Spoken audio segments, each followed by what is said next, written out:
Tiku bachodesh shofar, bakesse leyom chagenu. Ce pasouk-là nous apprend que le jour de Rosh Hashanah, nous avons la mitzvah de sonner du shofar.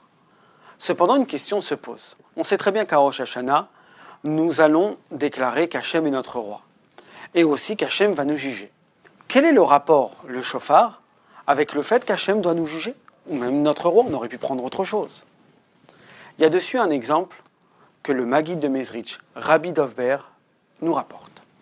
Un jour, il y avait un roi qui avait l'habitude, comme tous les rois de l'époque, à prendre son cheval et à avancer directement, partir à la chasse.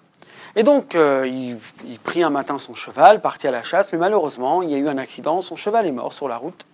Et le roi s'est retrouvé à pied, comme ça, au milieu de la forêt. Il a marché dans des endroits sales, donc il s'est tout sali, ses habits se sont déchirés, il avait des marques sur le visage.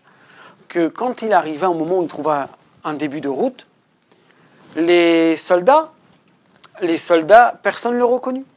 Et donc, chaque fois qu'il demandait la direction, vers où c'est le château, vers où est la capitale, tout le monde l'envoyait promener, sauf un seul homme. Il eut de la peine, et qu'est-ce qu'il fait? Il prit le roi, il le ramena jusqu'à la capitale.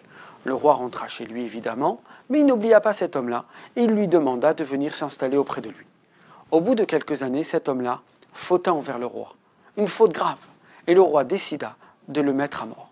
Il demanda une seule chose au roi. « S'il te plaît, laisse-moi venir habillé comme le premier jour où tu m'as rencontré. » Le roi lui accorda.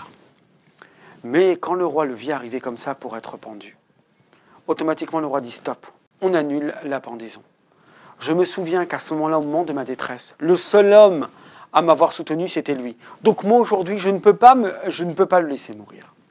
C'est la même chose avec nous.